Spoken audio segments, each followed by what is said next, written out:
We have Dylan Lippincott out of Coventry, Frank Mr. Perez out of Charleston doing it for Island Insanity, and Hayden Bruins out of Coventry doing it for Punks for a Princess.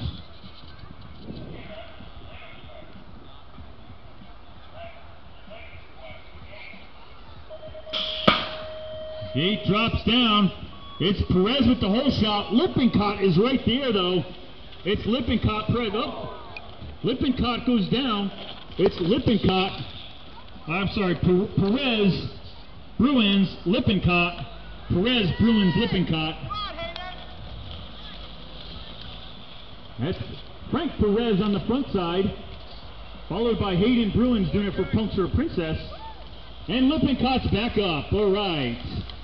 So it's Perez, Bruins, and Lippincott. And he's just coming back from an injury, so when we see someone go down after coming back from an injury, we get concerned. And it looks like he's okay. Is the break okay, Dylan? I think he's more concerned about his bike, so I think we're good.